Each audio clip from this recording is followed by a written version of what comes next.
Þú ert að hlusta á podcastið Lífið með Lindu P. Ég Linda P. Linda master lífsþjálfi. Í LMLP-prógramminu eflir hún konur til að slappa á sjálfstýringunni, uppfæra sjálfsmyndina, fjármálin og lífstílinn, svo besti kafli lífs þeirra geti hafist. Velkomin í podcastið með Lindu P. Í dag þá ég með viðtal við konu sem að ég hef dáðst af fyrir seiglu hennar og staðfestu. Þetta frábær þáttur og meiri háttar sagan hennar og ég ætla að leyfa viðmælandunum að kynna sig sjálfa. Njóttu þess að hlusta. Hjá mér í þættinum hún mætt, hún Andrea Baldursdóttir. Velkomin Andrea. Takk fyrir. Viltu kynna þig aðeins fyrir hlustendum? Segja bara hver þú ert og mér finnst allt svo gaman að fá að vita við hvað starfið og kannski aðeins fjölskylduhagi. Örstutt bara. Já, ég heiti Andrea Baldursdóttir og ég frá Akureyri. Eins og heyrist. Já, ég ólst upp á Akureyri og flutti til Reykjavík þegar ég 19 ára gömul og hef verið hérna síðan. Ég lærði félagsráðgjöf og svo lærði ég fjölskyldumeðferðarfræði og faghandleiðslufræði. Og ég hef starfað víða en núna hef ég starfað hjá Sálgæslu og fjölskylduþjónustu kirkjunnar síðan 2018 og ég tvígift og ég á 3 börn. Æðislegt. Og hvað gerurðu svona dagsdaglega í þessu starfi hjá kirkjunni? Já, ég hérna að taka á móti einstaklingum, pörum og fjölskyldum. Við í rauninni þá við tökum á móti bara öllum sem að til okkar leita. Það ekkert mál sem að við vísum frá okkur. Þannig að ef að fólk í vanda með vandastatt eða í sorg eða standi í skilnaði eða eiga erfitt með samskipti eða það í rauninni bara hvað sem og hafa lent í áföllum að þá tökum við á móti þeim og hjálpum. Já, ég alveg viss að þú ert frábær í þessu starfi. Ég ætla bara að segja það við þig hérna, núna. Og af hverju langaði mig að fá þig í podcastið? Jú, að því að þú ert ein af konunum mínum innan gæsalappa og Andrea semst bæði hjá mér í LMLP-prógramminu og í lífsþjálfaskólanum. Hvenær byrjaðirðu í LMLP-prógramminu? Já, ég man alltaf þennan dag. Það var 19. september 2024. Þessi dagur breytti miklu í mínu lífi. Já, ok. Vá. Og hvað var til þess að þú ákvaðst að skrá þig? Já, ég hafði verið að gangi gegnum mjög erfitt og langt tímabil sem spannar 6-7 ár sem að ég myndi segja að hafi verið mjög erfitt. Það var þannig að móðir mín, hún var, hún hafði verið að glíma við Parkinsons sjúkdóminn og þegar að hún að veslast upp í þessum sjúkdómi að þá finn ég að hægt og rólega þá einhvern veginn missi ég svona tengsl við sjálfa mig. Ég geng einhvern veginn úr lagi við sjálfa mig og ég bara týndi mér vegna þess að í mínu lífi og mínum huga þá var mamma mjög mikilvægur einstaklingur eða í rauninni minn mikilvægasti einstaklingur eða svona mín manneskja í lífinu. Hún var svo sem að ég treysti hún var svona eina manneskja sem ég treysti almennilega fyrir mér að öllu leyti. Þannig að þegar að hún svona hægt og rólega kveður þennan heim að þá upplifi ég að ég missi öryggi mitt og svona mitt akkeri í lífinu. Og hvaða tilfinningar ertu þá aðalega að díla við? þá er ég að díla við, öryggisleysi og ég er að díla við mikið vonleysi og mjög djúpa sorg. Mér leið eins og sko öryggið hefði verið tekið frá mér. Hvenær féll hún frá? Hún féll frá 2022, 9. maí. Þannig þetta var í svona 2,5 ár, þá varstu búin að vera að finna fyrir þessu öryggisleysi og þessari vanlíðan. Já, í rauninni fyrr, sko. Já, frá hún veikist væntanlega. Já, sko, hún var með þennan sjúkdóm í 17 ár, en sko hún er náttúrulega bara hægt og sígandi að hverfa og ég hægt og sígandi átta mig á því að hún mun deyja. Ég var náttúrulega lengi bara svona að reyna að skauta yfir það væri ekkert á döfinni. En svo auðvitað rennur það upp fyrir mér að þetta er að verða búið og þá svona einhvern veginn, þá finnst mér einhvern veginn eins og bara ég missi fótana. Hvað myndirðu segja þá að hafi verið, þú veist að gangi gegnum þessa erfileika þegar þú talar að þú skráir þarna inn í LMLP fyrir rúmu ári síðan þegar þetta tekið upp.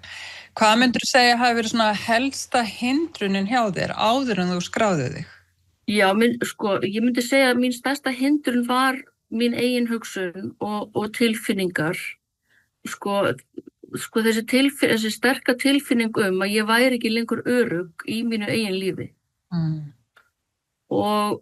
Og þegar ég upplifi þá verði ég einhvern veginn svona hægt og rólega svo skugginn á sjálfur mér og oft langaði mig bara ekki til þess að halda áfram.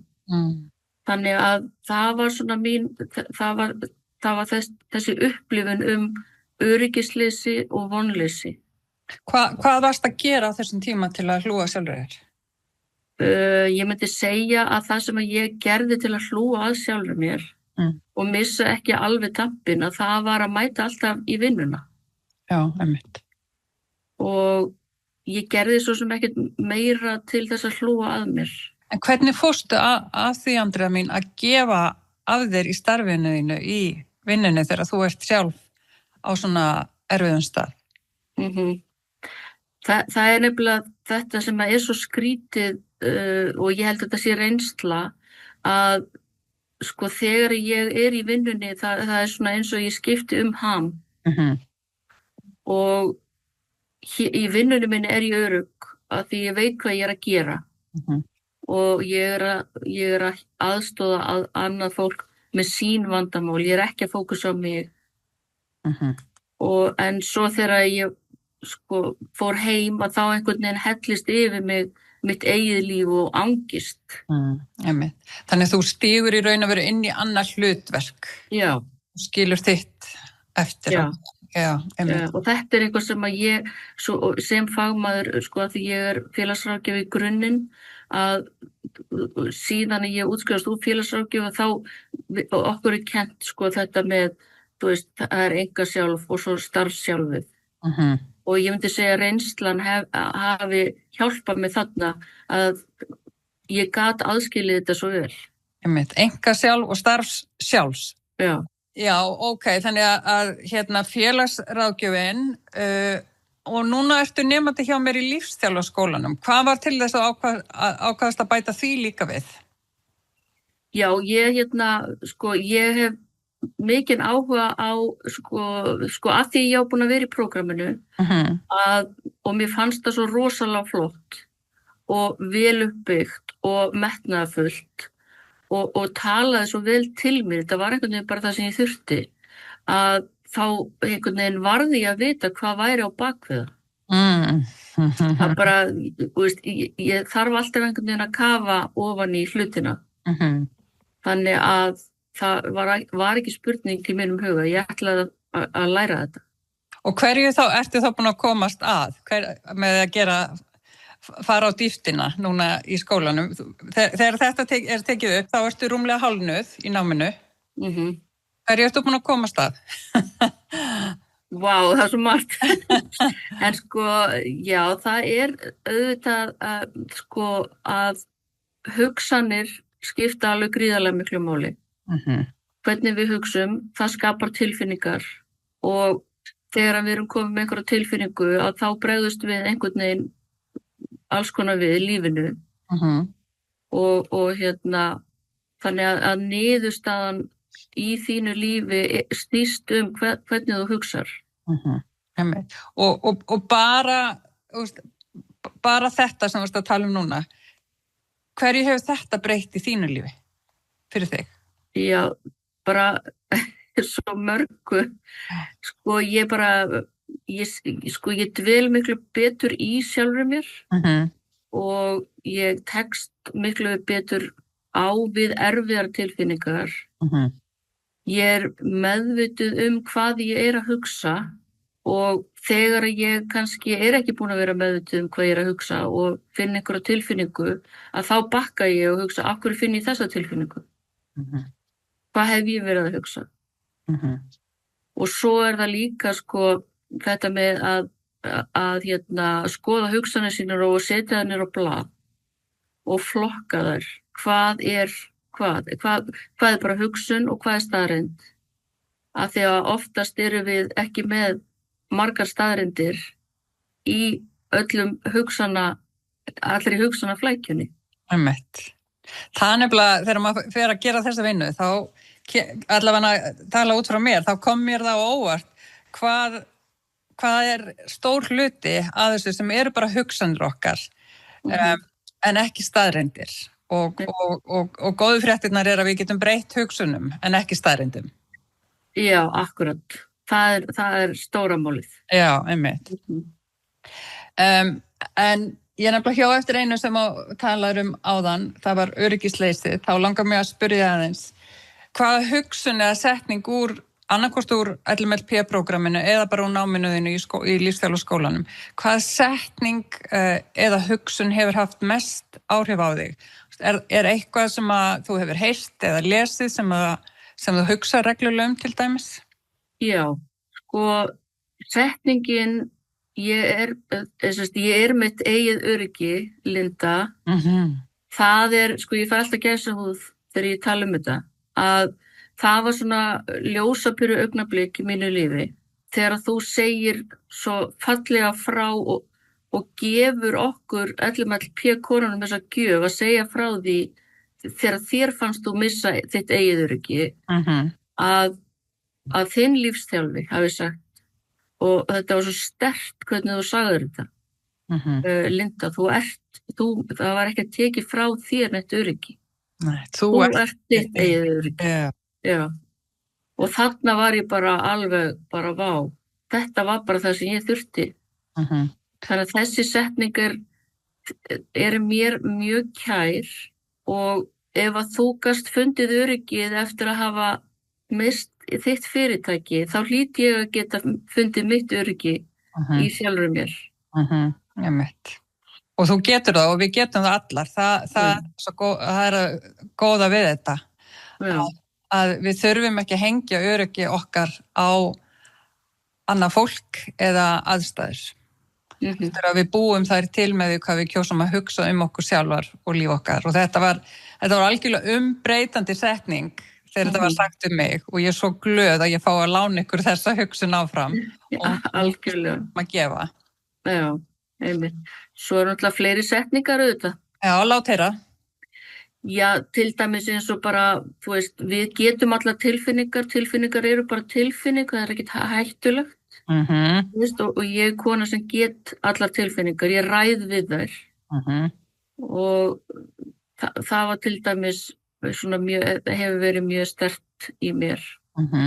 Svo svona, sko, þú veist, í sambandi við seiglu, að þeir sem að búa við mikilli seiglu, að þeir taka högg á sig, og hugsa bara þeir taka högg og halda áfram, þeir hugsa hvernig get ég nýtt mér þetta.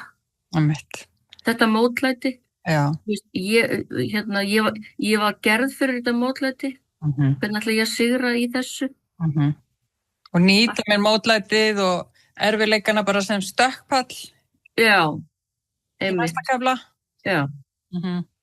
Láta það ekki þessi mistök og erfiðleikana láta það ekki þýða neitt okkur sem manneskjur. Já, akkurat. Heldur bara sem ákveði verkefni sem við þurfum allar að fara í gegnum á einhverjum tímapunkti. Já. Og talandi bara ferðalag, af því þetta hálfgert ferðalag sem við erum að fara í gegnum hérna. Ef þú ættir að lýsa ferðalaginu þínu í þessari vinnu, segjum bara í 3 orðum. Já. Hvaða orð myndirðu velja og af hverju? Já, ég myndi velja orðið upprisa sem fyrsta orð. Vegna þess að þegar ég byrjaði í prógramminu þá þú talar að það er svo gott að hafa svona einhverjar orð fyrir hvert ár sem svona leiðaljós og ég valdi orðið upprisa vegna þess að fyrir mér hérna í mínum huga þá var ég á botninum og ég meina botnin hjá fólki misjafn en mér fannst ég vera búin að ná mínum botni og ég ætlaði að rísa upp. Og svo var það meðvitund vegna þess að ég tók ákvörðun og ég einsetti mér að vinna prógrammið meðvitað og taka þátt og vera alls ekki á hliðarlínunni og hérna svo náttúrulega orðið meðvitund mjög sterkt í lífsþjálfarskólanum að vera alltaf meðvitaður vera ekki á sjálfstýringunni og auðvitað líka í LMLP. Svo valdi ég aðgerðir vegna þess að ég greip til aðgerða fyrir það fyrsta að ég eins og margar að ég skráði mig þarna á ókeypis námskeið hjá þér óstöðandi og ég greip til aðgerða og ég skráði mig ársaðild strax að ég vissi þetta væri fyrir mig og svo náttúrulega aðgerðir, ég greip til aðgerða með því að einsetja mér að ég ætlaði að koma heim úr vinnunni og ég ætlaði allavega að horfa á 2 þætti í prógramminu að því að eins og margir vita kannski að þá hérna mjög mikið efni þarna inni þannig að þú getur endalaust verið að horfa og hlusta og skrifa niður, ég keypti mér dagbók, ég hafði aldrei skrifað í dagbók skrifa niður hugsanir og hugleiðingar mínar þættina þannig að já, ég meina það er eitt að skrá sig og annað að vinna vinnuna og ég er að vinna vinnuna þannig að aðgerðir, já, ég myndi segja að það hafi verið svona upprisa meðvitund aðgerðir. Vá, hvað þetta eru falleg orð og mér finnst þetta þetta seinasta aðgerðir. Þetta er nefnilega það sem að gleymist oft í jöfnunni. Já. Þegar við förum á stað og ætlum að fara að gera breytingar þá sitjum við bara og sjáum það fyrir okkur og við hugsum og en gleymum svo að fara í aðgerðaslutan. Já, hugsum og horfum og hlustum og allt það Ég var einmitt bara að tala þetta á fundi inn í prógramminu í gær að þessi hluti jöfnunar, hann verður að fylgja með ef við vilja fara að upplifa árangur. Já, að það sem við gerum að við látum verkin tala. Já. Gerum það með aðgerðunum. Já, algjörlega. Já, og talandi til dæmis, já, bara út frá aðgerðunum, hvenær fannstu að þú fórst að upplifa einhverjar breytingar annarkvort að þú væri farin að hugsa öðruvísi, þú væri farin að bregðast við eða þú væri farin að gera hlutina, já, gera eitthvað sem þú hafðir ekki verið að gera áður. Hvenær fannstu að fór eitthvað svona að breytast? Ætli það hafi ekki verið bara þegar ég hætti að mæta í vinnuna í lopapeysunni. Þetta ég var alveg hætt að útlit. Mér var alveg sama hvort ég var í lopapeysu eða einhverju öðru gúmmidútum. En ég hætti að mæta í lopapeysunni vinnuna og ég hætti, auðvitað ekki þetta kemur svona í stökkum, en ég hætti að vorkenna sjálfri mér að hafa misst mömmu mína og líta á mig sem fórnarlamb í aðstæðunum. Já, ég upplifði að það væri mikið breytt þegar að ég fann að mér langaði að fara heim og hlusta á prógrammið. Ekki bara gera eitthvað annað eða bara horfa á Netflix eða borða nammi eða eitthvað. Og og líka sko það að fara úr svona vonleysi yfir í að vera tilbúin til þess að leyfa annarri manneskju að hvetja mig svona áfram.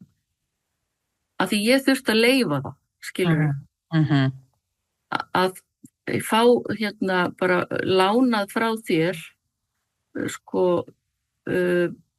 einhverja von fyrir mig.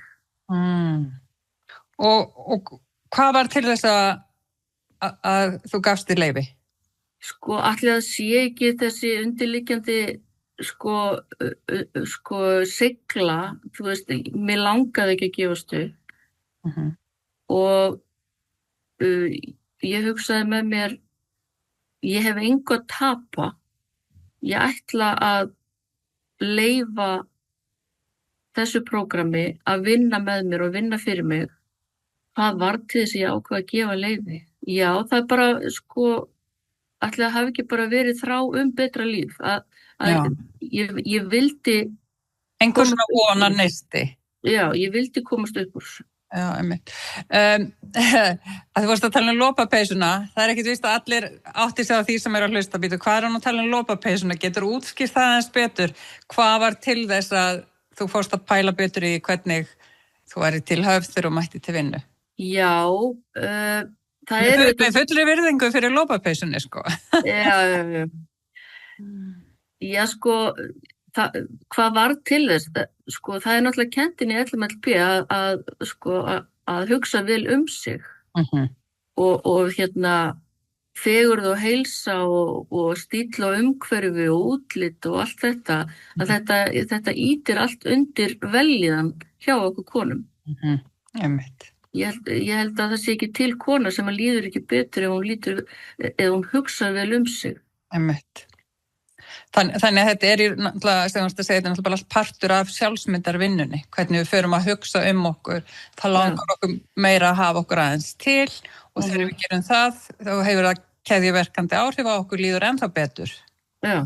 Svo kolli. Akkurat. Einmitt. Myndirðu segja að þessi vinna og ef svo þá, hvernig hefur hún haft áhrif á til dæmis bara samböndin þín, bæði þá fjölskyldu, vina og vinnusambönd? Hvernig hefur vinnan haft áhrif á þetta? Sko, ég held að þessi vinna mín hafi fyrst og fremst haft áhrif á sko samband mitt við sjálfa mig. Mér þykir miklu meira vænt mig. Ég hugsa til mér með meira mildi heldur en áður. Ég ríf mig minna niður fyrir sko mistök. Þú veist að svo margt sem að manni finnst mistök. Það í lagi að gera mistök. Mér finnst ég eiga skilið að vera elskuð og kannski sko ég hugsa meira sko hvernig fólki vil hafa í kringum mig og vel svona í mitt nánasta umhverfi. Og ég hefði oft mátt gera betur í þeim efnum. Ég tek undir það og frá sjálfur mér. Það líka, maður alltaf að læra og þess vegna svo magnað og segir að helstu breytingarnar hafi verið í sambandinu við sjálfa þig, því að þar byrjar þetta allt og hefur áhrif á öll önnur samböndin einmitt í líf okkar. Já, akkurat. Það akkurat máli, sko. Ég miklu öruggari, ég hvíli betur í mér, sko, bara hvar sem ég kem. Já, einmitt. Og talandi sambandi við sjálfa þig, hvað hefur það komið þér mest á óvart varðandi sjálfa þig þegar þú ert að gera þessa vinnu? Það sem hefur, sko, það alveg 100% það að ég sé í þessum podcast þætti. Það kemur mér mjög óvart. Ég hef alltaf forðast að tala sjálfa mig og náttúrulega, þú veist, ég bara betri í að hlusta. Og ég þarf aðeins að fá að stoppa þig hér því að það ekki rétt. Þú ert örugglega mjög góð í að hlusta en ég það líka og ég hef hlustað á þig tala og það unun að hlusta á þig tala, Andrea mín, og þess vegna ertu hér í þættinum, af því að þú hefur líka frá svo mörg að segja. Ok, en sko ég hef hingað til, Linda, þetta allt LMLP og lífstílaskólanum að þakka. Ég hef hingað til, ég hef forðast að tala sjálfan. En það er alveg rétt hjá þau, það að breytast. En það hefur verið alveg áskorun fyrir mig að gera það. En þetta eitt af aðgerðunum, ég einsetti mér að ég ætlaði að nýta með skólan og tala það sem að mér hefur fundist erfitt, sko, já, að bera í lífinu og jafnvel hugsa sem að ég hef bara verið að reyna að breiða yfir. Akkurat. Og þú kemst ekki hjá því með þessari vinnu? Nei, það ekki hægt. Þannig að það það sem hefur komið mest óvart, það að stíga yfir þennan blessa þægindaramma og vera mættingað í podcasti og eitthvað eitt enn. Það kemur mér á óvart, reyndar ekki lengur, en með að við áður en ég byrjaði LMLP, að þá kemur mér á óvart hvað ég nýt minn í svona konuprógrammi. Segð mér meira. Já, bara hvað prógrammið dásamlegt og fallegt samfélag. Og hvað það mikið jákvæðni og mikill stuðningur og já, bara góður andi í prógramminu. Af því að það svo oft talað að konur séu konum vestar og ég hef talað mjög gegn því ég hef verið í kvennasamfélögum, ég bara unnið með konum frá því ég var rúmlega 20, fyrst í baðhúsinu og svo núna, þannig að ég hef alveg reynsla því að konur geta verið konum bestar. Af hverju heldur að það séu svona margir sem að trúa því að konur séu konum vestar? Sko, ég gæti trúa því að þetta væri samfélagslegt að því leyti að konur sem að hafa skarað, að því við höfum náttúrulega bara verið að berjast fyrir okkar réttindum lengi, konur, og konur sem skara fram úr, þær eða hafa verið gjarnan álitnar frekjur og einhverjar tröndur og verið að taka sér eitthvað pláss þar sem að kallar eiga að vera. Ég held að þetta sé svolítið það. Áhugavert. Já, að því að svo eru konur til, alveg eins og hjá köllum auðvitað líka, en konur sem að ná ekki að skara fram úr eða ná ekki að skína en eiga sér draum, þær eiga mögulega, til að baktala þær sem að ná árangri. Amen. Kannast þú eitthvað við það, Linda? Já, smá. Ég held ég verður bara viðurkenna það. Já, ég nú samanlega því ég mjög stolt af þessu samfélagi sem við erum búin að byggja upp þarna saman, og það tala nú það flesta daga, hvað gott að koma á fundi og inn í samfélag okkar og finna fyrir jákvæðninni og stuðningnum sem að við sýnum hver annar þar inni. Ef við erum að hugsa hvernig þið leið þarna fyrir svona, rúma ári áður hún kemur til mín, ef þú gætir sent sjálfur þér skilaboð á fyrsta deginum þegar þú ert að stíga inn í LMLP, hvað myndirðu segja við þá óöruggu konu? Af því það það sem þú sagðir. Ég fæ bara svona pínu kökk í hálsinn núna, En ég myndi segja við hana, Andrea, gríptu tækifærið, taktu þetta skref, þú átt aldrei eftir að sjá eftir því, náðu í hugrekkið sem þú átt til. Eftir ár, að þá myndu verða orðin svo sterk að þú skráir því lífstælaskóla. Pældi því? Og hvað var svo einmitt til þess að, þetta ég sé þetta bara svona fyrir mér, bara myndrænt kona sem kemur inn og breytingun á 1 ári. Hvað var svo til þess að, ég veit þú talar að þeir langaði að vita meira hvað væri á bak við prógrami og fórst þess vegna í lífsþjálfarskólann. En hvað langaði þig fyrir sjálfa þig að fá út úr náminu í lífsþjálfarskólann?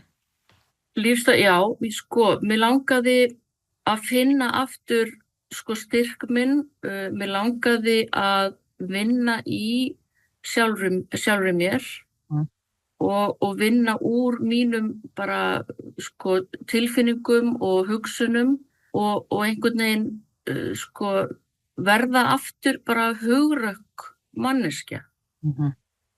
Vegna þess að ég veit alveg ég á það til. Einmitt. Já, svo auðvitað á ég með draum. Já, hvað þeirra? Já, ég bara á með draum. Já, ég á með draum. Vá, þetta svo háflögt. Að starfa sem lífsþjálfi í framtíðinni. Ok, segðu mér aðeins frá þeim draumi. Ég meina, það náttúrulega flestir, svona stór hluti, ekki allir sem að koma í námi í lífsþjálfarskólann sem eiga sitt draum að starfa sem lífsþjálfar. Hvernig lítur sá draumur út? Já, draumurinn bara að halda áfram að bara hjálpa öðru fólki. Mér finnst það mjög gefandi og ég svona manneskja sem að elska þegar aðrir rísa upp og finna kraftin í sér og stíga út úr erfiðleikum. Mér finnst það frábært og mér finnst æðislegt að vera partur af þeirri vegferð einhvern veginn. Þess vegna held ég að sé svo dásamlegt að starfa sem lífsþjálfur. Það nefnilega alveg dásamlegt og ég mæli með því. Já.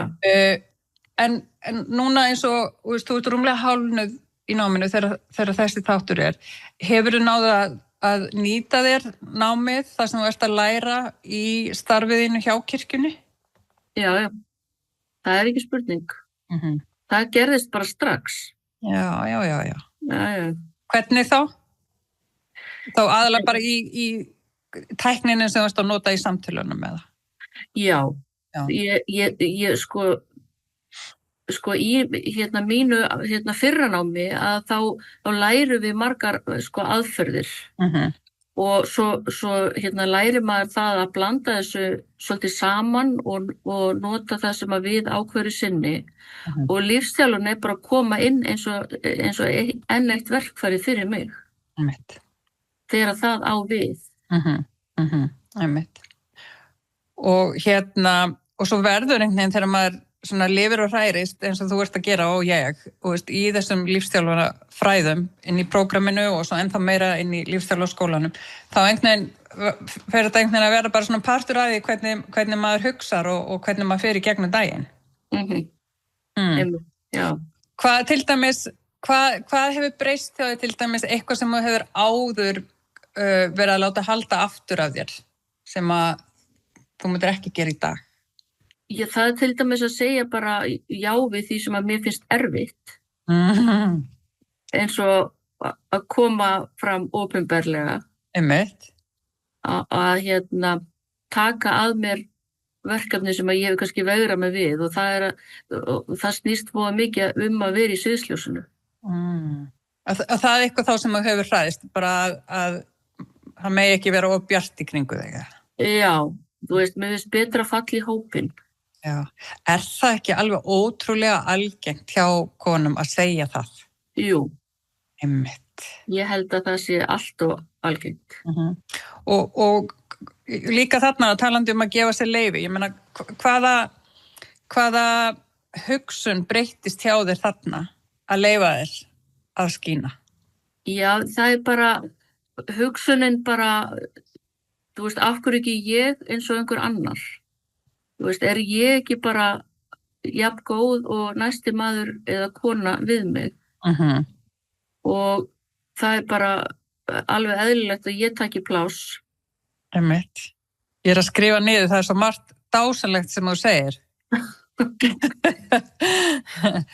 Að þú varst líka að tala áðan og ég ætla bara að tek undir það að það bara mjög eðlilegt að þú taki pláss eins og aðrir og bara allir sem eru að hlusta á þátti núna Ég vonaði að heyri hvað Andrea að segja og snúið þessu inn á við.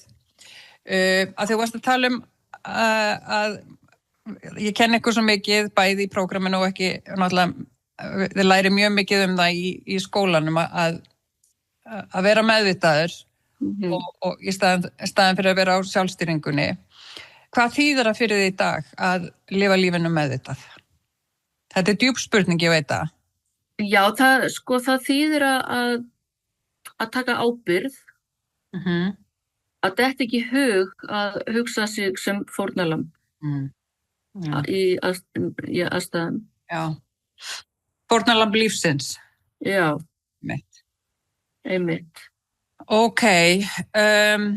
Hvernig, langar aðeins að fara tilbaka hérna í upphafi, þú varst að segja af því þú upplifði þig sem einmitt svona fórnarlamb þegar mammaðin féll frá. Hver er hugsun þín það í dag, önnur en að þú segist fórnarlamb? Ertu að meina þá ég tengt því að ég misti móður mína? Já. Það er í rauninni bara, það sem að ég hef verið að gera er að ég var þó það heppin að eiga mömmu þangað til ég var bara fullorðin manneskja, því það er ekkert allir sem að fá það. Og ég þakka bara kærlega fyrir alltaf að hafa átt góða mömmu og átt gott samband við hana. Já, það þýðir það eiginlega bara að ég er ekki fórnarlamb. Ég er manneskja sem að tek það góða með mér sem að hún gaf mér. Fallegt. Svakalig breyting náttúrulega bara á líðan út frá þessum tveimur hugsunum. Sömu staðreind. Já. En ég sakna hennar alltaf. Já, eðlilega. Ég skil það mjög vel. Er eitthvað sem að ég hef ekki spurt þig sem þú myndir vilja, ég myndi spyrja þig Þetta er erfið spurning maður. Þetta er ekkert í hug. Ekki neitt? Nei, ertu með eitthvað í huga? Nei, ég ætlaði bara að kasta þessu svona fram og sjá hvað kemur frá þér. Já, það myndi ég vilja vera spurt Já, ég myndi segja það sem að mér langar að segja baktal er það að mér finnst oft eins og að þeir sem að stunda baktal ég myndi vilja óska þess að fólk sem að stundar baktal myndi átta sig á því og reyna að snúa því við og átta sig á því að manneskja sem þú ert að tala eða tala í bakið á gæti verið að upplifa sína dimmustu dali í lífinu og angist. Þannig að það er svo svakalega ljótt að baktal. Að þegar einhver hefur, bara verið að er ekki að eiga sín bestu móment í lífinu eða sín bestu augnablik tímabil, að þá að reyna frekar að bera virðingu fyrir vegferðinni vegna þess að manneskjan er sennilegast að gangi gegnum mikinn sársauka. Einmitt. En svona lokum Andrea mín, hvað er nú framundan hjá þér? Þú ert bæðinn í LMLP-prógramminu og nú styttist ég að þú farir að útskrifast sem lífsþjálfi og lífsþjálfaskólanum. Hvað er framundan og, byrjum bara á því. Hvað er framundan hjá þér? Já, framundan er auðvitað að útskrifast úr lífsþjálfaskólanum. Í lok janúar? Í lok janúar. Svo er ég auðvitað að fara á framúrskarandi konan árið 2026. Þannig að það er mjög spennandi og fara með útskriftarhópnum sínum úr lífsþjálfaskólanum á þá ráðstefnu. Það verður mjög skemmtilegt. Já, er það planið? Geggjað. Það er planið, Já. Frábært. En hvar sérðu þig bara ef við segjum eftir 3 ár? Ég sé mig bara standa sigri hrósandi með sjálfa mig og halda áfram að sjálfsögðu að vera LMLP-kona, það er ekki spurning, og halda áfram að hjálpa fólki að bara bæta líðan sína á líf og starfa sem öflugur lífsþjálfi. Frábært. Og ég sko þess fullviss að þú átt eftir að starfa sem öflugur lífsþjálfi. Takk fyrir. Hvað viltu núna, áður en ég sleppi þér, hvað viltu segja við konuna sem að hlusta og að pæla hvort hún eigi að fara í LMLP-prógrammið eða jafnvel lífsþjálfaskólan? Ertu með einhver skilaboð til þeirrar konu? Já, til þess að kjarna skilaboðin bara svona stutt að þá það að það ekki hægt að sjá eftir því að skrá sig í LMLP eða lífsþjálfaskólan. Ég myndi segja að það væri ómögulegt að sjá eftir því. Það bara þannig. Já. Takk fyrir, Andrea mín. Ég myndi segja að það verður ykkar besta ákvörðun. Að skrá sig, já. Að skrá sig. Hvort sem inn í prógrammið fyrir sjálfa sig eða fara í námið. Já, ég myndi aldrei vilja velja á milli. Nei.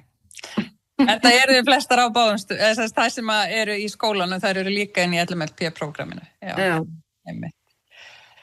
Andrea, það búið að vera frábært að tala við þig og fá að heyra sögu þína og takk fyrir að deilinu með okkur. Takk sömuleiðis. Það unun, finnst mér persónulega, að fá að bara hlusta á þig þegar þú tekur til máls. Þannig að ég vona að takir það með þér allavega þessum þætt okkar. Já, ég skal taka orðin trúalega. Já, akkurat. Ég fylgi bara því sem þú segir, Linda mín.